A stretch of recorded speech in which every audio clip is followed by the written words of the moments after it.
आज आइए हम स्वर्गीय माता और स्वर्गीय परिवार शीर्षक उपदेश के साथ अध्ययन करने का कुछ समय लें।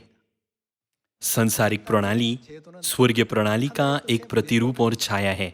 तो संसारिक प्रणालियों का ध्यानपूर्वक अध्ययन करके हम स्वर्ग के सिद्धांतों को समझने में सक्षम होंगे। बाइबल की शिक्षाओं के अनुसार हम मूल रूप से स्वर्गदूत थे जो स्वर्ग में रहते थे।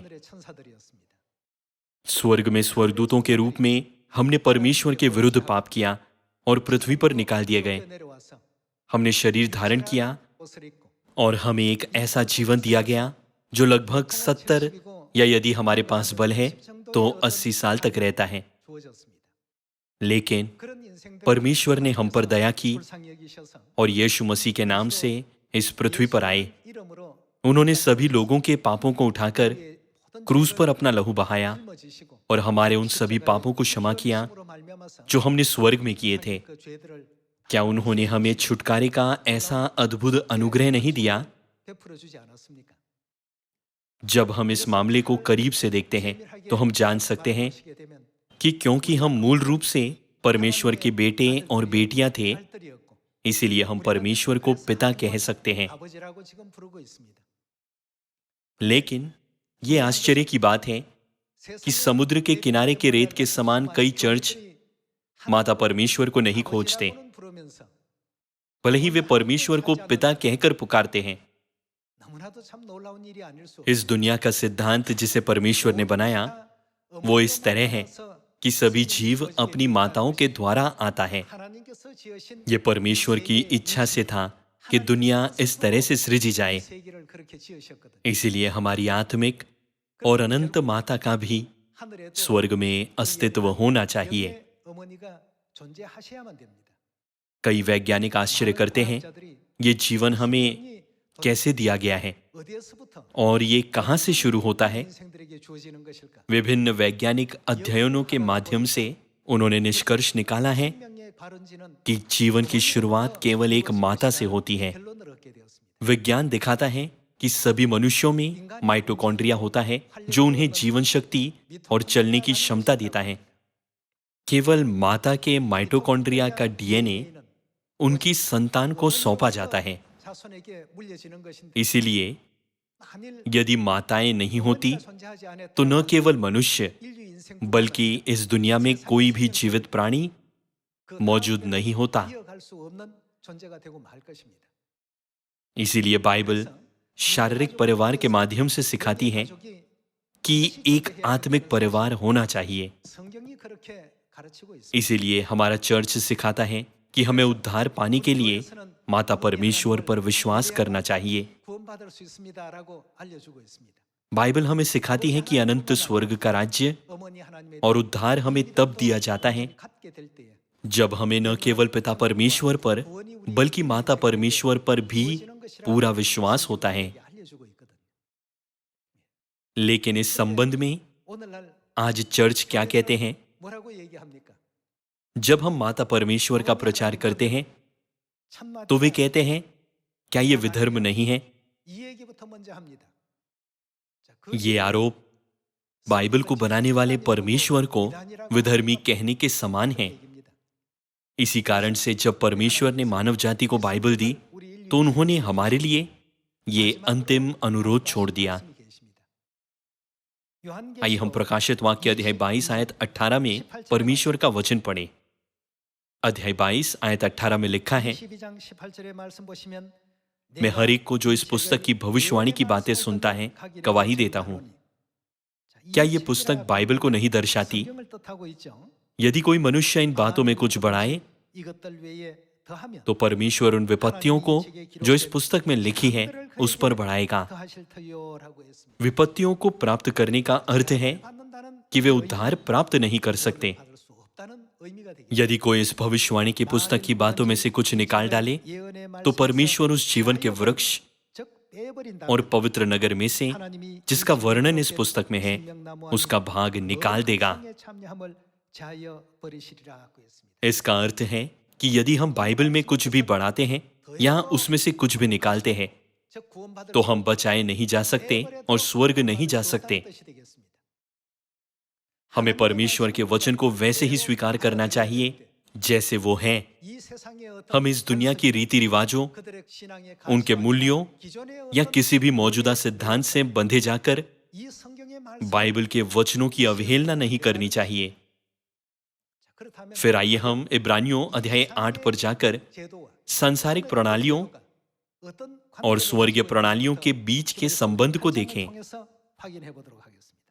आइए हम इब्रानियों की पुस्तक अध्याय 8 आयत 5 में परमेश्वर की शिक्षा देखें। इब्रानियों अध्याय 8 आयत 5 में लिखा है, वे स्वर्ग में की वस्तुओं के क्या प्रतिरूप और प्रतिबिंब की सेवा करते हैं। जैसे जब मूसा तंबू बनाने पर था तो उसे यह चेतावनी मिली, देख, जो नमूना तुझे पहाड़ पर दिखाया गया था उसके अनुसार सब कुछ बनाना।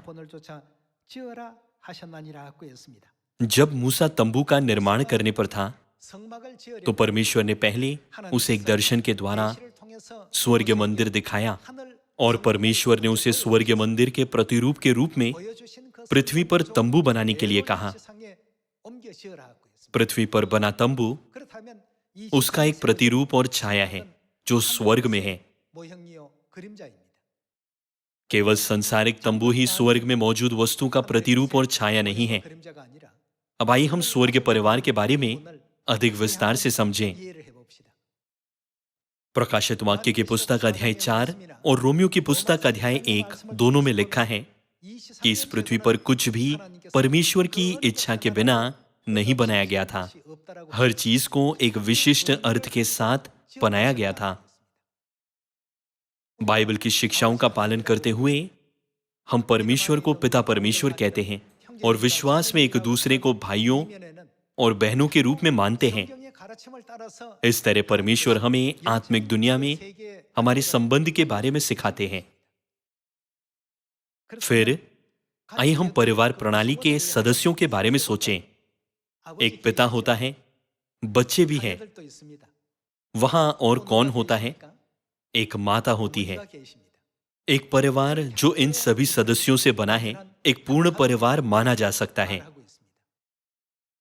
यीशु ने स्वयं हमें बाइबल की 66 पुस्तकों में यह सिखाया है।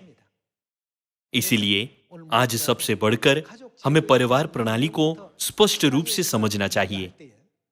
इसके द्वारा हम उन चर्चों में से जिनमें हम उद्धार प्राप्त नहीं कर सकते, उस सच्चे चर्च को पहचानने में सक्षम होंगे जिसमें हम उद्धार प्राप्त कर सकते हैं।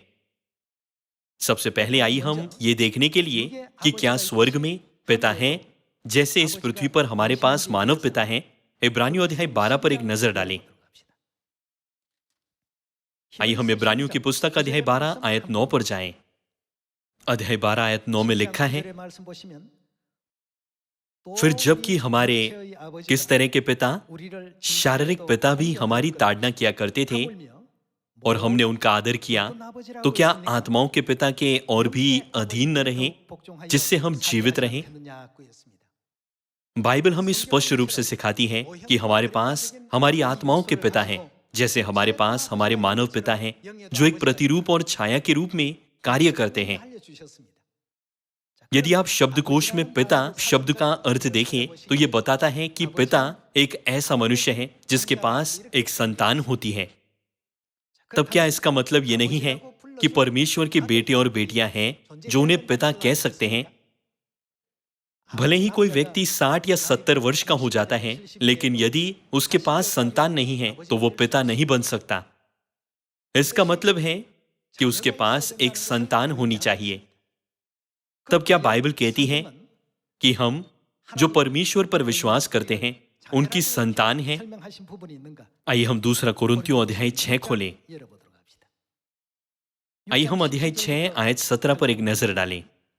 अध्याय 6 आयत 17 में लिखा है, इसीलिए प्रभु कहता है, उनके बीच में से निकलो और अलग रहो और अशुद्ध वस्तुओं को मत छुओ, तो मैं तुम्हें ग्रहण करूंगा और मैं तुम्हारा क्या? तुम्हारा पिता हूंगा और तुम मेरे कौन? मेरे बेटे और बेटियां होगे। बाइबल कहती है कि हम परमेश्वर के बेटे और बेटियां होंगे। ये किसका वचन है? ये लिखा है, ये सर्वशक्तिमान प्रभु परमेश्वर का वचन है। चूंकि ये परमेश्वर की गवाही है कि वो हमारे लिए पिता होंगे और हम उनके बेटे और बेटियां होंगे, क्या हम इन वचनों को सत्य से हटा सकते हैं?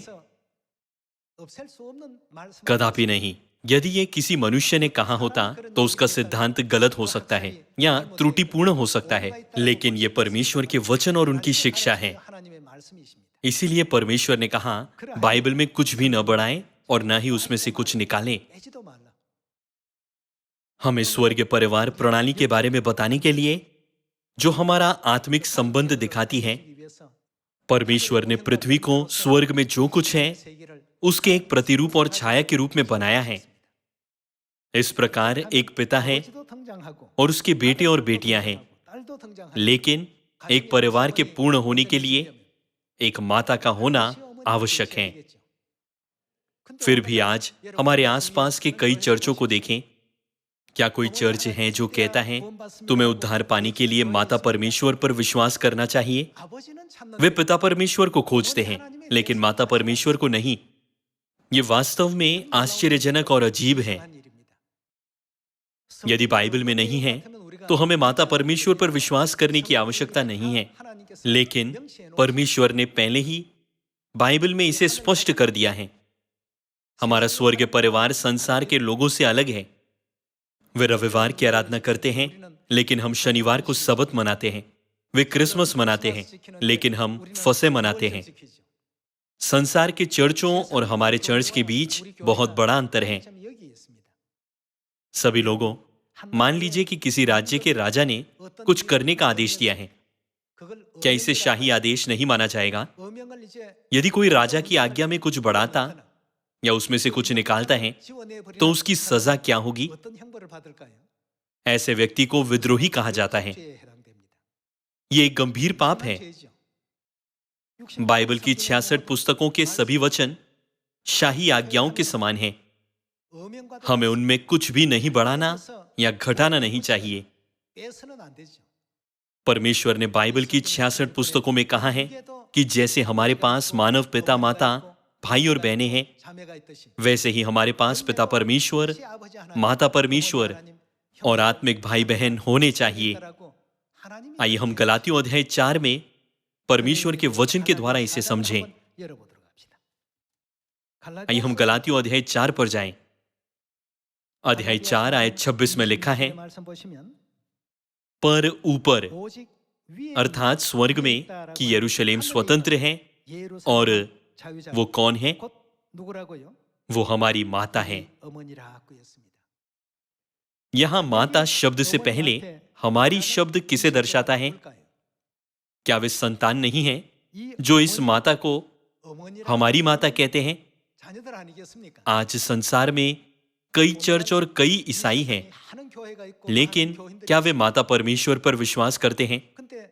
वे कहते हैं, माता परमेश्वर, मैंने इस शिक्षा के बारे में कभी नहीं सुना। इतने सारे लोगों को इस पर सवाल करते हुए देखना वास्तव में दुखद है। शब्द पिता परमेश्वर से अनुमान लगा सकते हैं कि माता का अस्तित्व है। यदि माता परमेश्वर का अस्तित्व नहीं होता तो पिता परमेश्वर के शीर्षक की कोई आवश्यकता नहीं होती।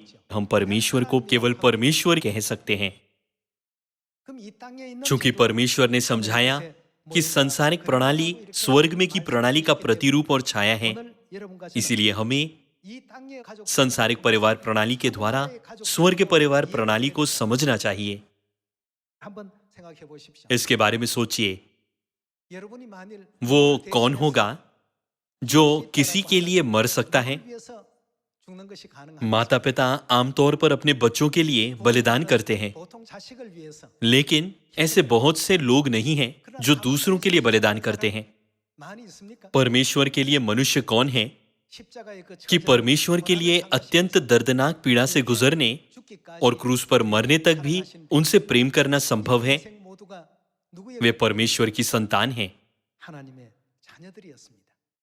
लेकिन वे संतान कहती हैं पिता परमेश्वर का अस्तित्व होना चाहिए। लेकिन वे माता परमेश्वर पर विश्वास नहीं करते। इसीलिए वे जीवन की ओर ले जाने वाले अंतिम द्वार को खोलने में असमर्थ हैं, जो परमेश्वर का रहस्य है। बच्चों की परियों की कहानी अली बाबा और 40 चोर में एक जादुई वाक्यांश है जो कहता है, खुल जा सिमसिम। कहानी में जादुई वाक्यांश खुल जा सिमसिम ने एक गुफा का मुंह खोला जिसमें चोरों ने खजाना छिपाया था। लेकिन यदि वाक्यांश गलत होता तो गुफा का मुंह नहीं खुलता, चाहे वो वाक्यांश कितना ही समान क्यों ना होता और उन्होंने इसे कितनी बार कहा होता। फिर स्वर्ग के द्वार कब खुलेंगे? केवल जब हम पूरी तरह से माता परमेश्वर को महसूस करते हैं और ग्रहण करते हैं, तो हमारे उद्धार का द्वार पूरी तरह से खोला जा सकता है। सभी मानव जाति को न केवल पिता परमेश्वर पर बल्कि माता परमेश्वर पर भी विश्वास करना चाहिए। आइए हम गलातियों अध्याय 4 आयत 28 पर जाएं। हे भाइयों, हम क्या हैं? हम इसहाक के समान प्रतिज्ञा की संतान हैं। और जैसे उस समय शरीर के अनुसार जन्मा हुआ आत्मा के अनुसार जन्मे हुओं को सताता था, वैसे ही अब भी होता है। सताए जा रहे लोगों और सताने वालों के बीच अंतर को ध्यान में रखें। यह लिखा है कि यरूशलेम स्वर्गीय माता की संतान वे हैं जिन्हें सताया जाता है, लेकिन वे प्रतिज्ञा की संतान हैं। आयत 30 में लिखा है, परंतु पवित्र शास्त्र क्या कहता है? दासी और उसके पुत्र को निकाल दें, क्योंकि दासी का पुत्र स्वतंत्र स्त्री के पुत्र के साथ उत्तराधिकारी नहीं होगा।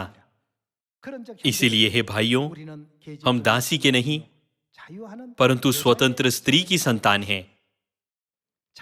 आयत 26 में स्वतंत्र स्त्री कौन है? पर ऊपर की यरूशलेम स्वतंत्र है और वो हमारी माता है। वे लोग प्रतिज्ञा की संतान हैं जिनसे परमेश्वर ने उद्धार की प्रतिज्ञा की है।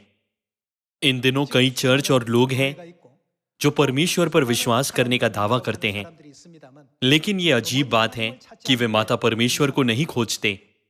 ये अजीब क्यों है? बाइबल में कई बार माता परमेश्वर का उल्लेख किया गया है।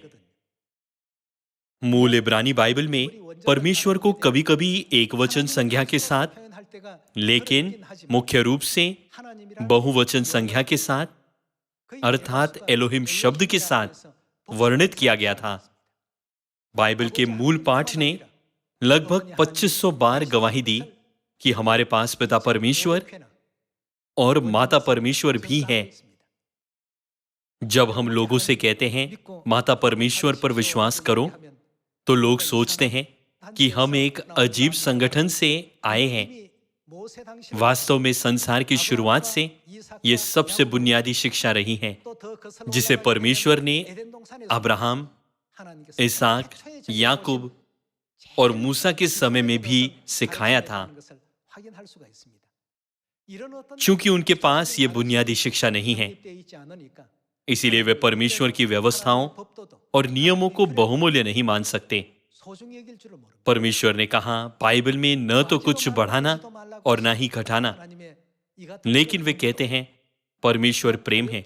मुझे नहीं लगता कि परमेश्वर मुझे केवल इसीलिए नरक भेजेंगे क्योंकि मैं परमेश्वर के वचन की थोड़ी सी अवज्ञा करता हूं। लोग आसानी से खुद को तर्कसंगत बनाते हैं, इसीलिए चर्च आसानी से कहते हैं आपके पास इतना जटिल विश्वास क्यों है? आपको बस विश्वास करने की जरूरत है। सभी लोगों, ये गलत नहीं है। जो लोग पूरी तरह से परमेश्वर के सत्य पर विश्वास करते हैं वे बचाए जाएंगे। लेकिन कितने झूठे दावे हैं। मत्ती अध्याय 7 में लिखा है, झूठे भविष्यवक्ताओं से सावधान रहो, सचेत रहो। परमेश्वर ने कई बार हमें यह चेतावनी दी है, लेकिन हम कैसे जानते हैं कि कौन सच्चा भविष्यवक्ता है और कौन झूठा भविष्यवक्ता है? परमेश्वर के एक सच्चे भविष्यवक्ता के विश्वास के केंद्र में हमेशा परमेश्वर का वचन होता है। यदि हम बाइबल में कुछ भी बढ़ाते या घटाते हैं तो हम स्वर्ग नहीं जा सकते। तब क्या हम कह सकते हैं कि माता परमेश्वर का वास्तव में अस्तित्व है या उनका कोई अस्तित्व नहीं है? क्या हमें माता परमेश्वर पर अपना विश्वास बनाए रखना चाहिए या अपना विश्वास छोड़ देना चाहिए? आत्मिक रूप से हम कह सकते हैं कि सारी मानव जाति एक चौराहे पर है। सभी चर्च इस बात पर जोर देते हैं कि वे जो सिखाते हैं वो सही है, लेकिन बाइबल में कहीं भी हम उस बात का आधार नहीं खोज सकते जिस पर वे जोर देते हैं। इसीलिए परमेश्वर ने हमें संसार की सृष्टि के समय से ही माता परमेश्वर के सत्य के प्रति जागृत किया है। आइए हम उत्पत्ति की पुस्तक की अध्याय 1 आयत 26 पर जाएं। ये परमेश्वर के वचन हैं। ये कोई उपन्यास या नाटक नहीं है। फिर परमेश्वर ने कहा, हम मनुष्य को अपने स्वरूप के अनुसार अपनी समानता में बनाए। इसके बारे में सोचिए, क्या मनुष्य ये नहीं कहते कि परमेश्वर सृष्टि करता है जिन्होंने हमें बनाया है? वे क्या कहते हैं कि कितने सृष्टि करता है? वे कहते हैं कि एक ही सृष्टि करता है। लेकिन परमेश्वर ने यहां क्या कहा? परमेश्वर ने कहा, हम मनुष्य को बनाए। उन्होंने ये नहीं कहा, मैं मनुष्य को स्वयं से बनाऊंगा। सभी लोगों, परमेश्वर बुद्धि और ज्ञान की शुरुआत और स्रोत है। क्या आपको लगता है कि परमेश्वर मैं और हम इन शब्दों के बीच का अंतर नहीं जानते? उन्होंने कहा, हम मनुष्य को बनाए। उन्होंने कहा हम। दूसरे शब्दों में, क्या आप नहीं देख सकते कि केवल एक ही सृष्टि करता है? ये कहना कितना झूठ और गलत है। बाइबल कहती है कि हम मनुष्य को अपने स्वरूप के अनुसार बनाए। इसे समझना बहुत आसान है। परमेश्वर ने मैं नहीं, लेकिन हम कहा। चाहे बाइबल किसी भी भाषा में लिखी गई हो, परमेश्वर ने कहा, हम मनुष्य को बनाए। उन्होंने कभी नहीं कहा, मैं मनुष्य को बनाऊंगा। कुछ लोग कहते हैं, खैर पादरी, क्या ये स्वर्गदूतों को नहीं दर्शाता? तब क्या स्वर्गदूत हमारे सृष्टि करता है? नहीं, वे नहीं हैं। केवल परमेश्वर ही सृष्टि करता है, जिन्होंने मानव जाति को बनाया है। तब परमेश्वर ने क्यों कहा, हम मनुष्य को बनाए? आइए हम आयत 26 के साथ जारी रखें। फिर परमेश्वर ने कहा, हम मनुष्य को अपने स्वरूप के अनुसार अपनी समानता में बनाएं, और वे समुद्र की मछलियों और आकाश के पक्षियों और घरेलू पशुओं और सारी पृथ्वी पर और सब रेंगने वाले जंतुओं पर जो पृथ्वी पर रेंगते हैं अधिकार रखें। तब परमेश्वर ने मनुष्य को अपने स्वरूप के अनुसार उत्पन्न किया। अपने ही स्वरूप के अनुसार परमेश्वर ने उसको उत्पन्न किया। नर और नारी करके उसने मनुष्यों की सृष्टि की। परमेश्वर के स्वरूप में नर और नारी बनाए गए थे। लंबे समय से लोगों ने परमेश्वर के नर स्वरूप को पिता परमेश्वर कहा है। तब हमें परमेश्वर के नारी स्वरूप को क्या कहना चाहिए? उत्पत्ति की पुस्तक के पहले अध्याय से भी ये दिखाता है कि पिता परमेश्वर और माता परमेश्वर ने सारी मानव जाति को बनाया। चूंकि पिता परमेश्वर और माता परमेश्वर का निश्चित रूप से अस्तित्व है, तो और किसका अस्तित्व है? उनके बेटे और बेटियों का भी अस्तित्व है। उन्हें स्वर्गीय परिवार कहा जाता है। हम स्वर्गीय परिवार हैं। इसीलिए जब 2000 वर्ष पहले यीशु इस पृथ्वी पर आए, तो उन्होंने कहा, मैं तुम्हें एक नई आज्ञा देता हूं, एक दूसरे से प्रेम रखो। परमेश्वर ने प्रेम पर सबसे अधिक जोर दिया। हमारे पास पिता परमेश्वर और माता परमेश्वर है, और पिता परमेश्वर और माता परमेश्वर के द्वारा हम सभी परमेश्वर के बेटे और बेटियां बने हैं। माता परमेश्वर पर विश्वास किए बिना हमें न तो अनंत जीवन दिया जा सकता है और ना ही उद्धार। यीशु इस पृथ्वी पर अपने खोए हुए परिवार को खोजने के लिए आए। यह लूका रचित सुसमाचार अध्याय 19 आयत 10 में लिखा है। यह उत्पत्ति अध्याय 1 में भी लिखा है कि पिता परमेश्वर और माता परमेश्वर का अस्तित्व है। और प्रेरित पौलुस ने गलातियों अध्याय 4 में लिखा, ऊपर की यरूशलेम स्वतंत्र है और वो हमारी माता है। प्रकाशित वाक्य अध्याय 19, 21 और 22 में प्रेरित यूहन्ना ने बार बार जोर दिया कि मेमने की पत्नी दुल्हन का निश्चित रूप से अस्तित्व है। आइए हम प्रकाशित वाक्य अध्याय 19 पर जाएं। अध्याय 19 आयत 6।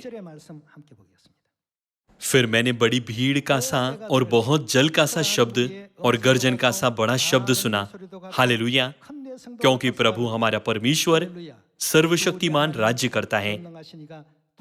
आओ हम आनंदित और मगन हो और उसकी स्तुति करें, क्योंकि मेमने का विवाह पहुंचा है और उसकी दुल्हन ने अपने आप को तैयार कर लिया है। शब्द मेमना यीशु को दर्शाता है। क्या यीशु के पास पत्नी थी? नहीं। हालांकि प्रेरित यूहन्ना ने एक प्रकाशन देखा कि मेमने की पत्नी ने खुद को तैयार किया है।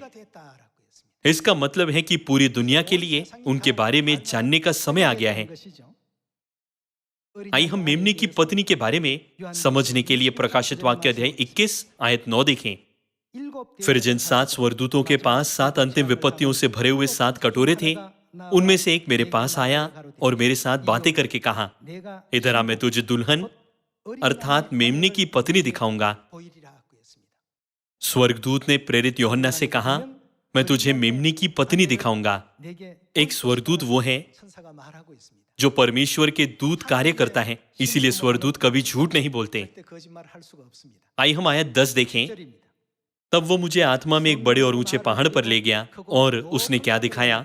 पवित्र नगर यरूशलेम को स्वर्ग से परमेश्वर के पास से उतरते दिखाया।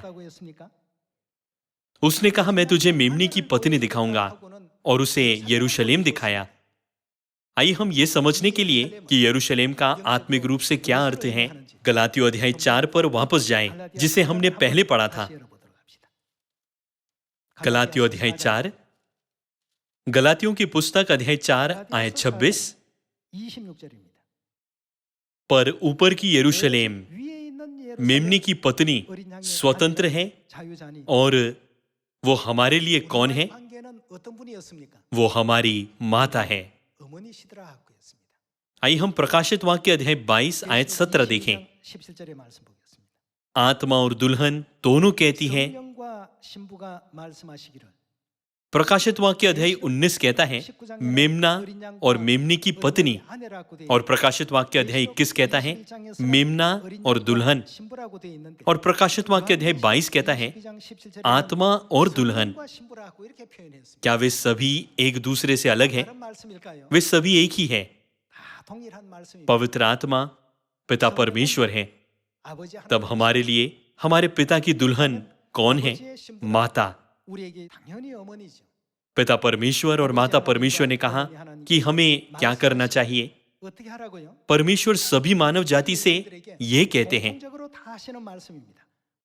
आ, और सुनने वाला भी कहे आ, जो प्यासा हो वो आए, और जो कोई चाहे वो जीवन का जल सेंत में ले।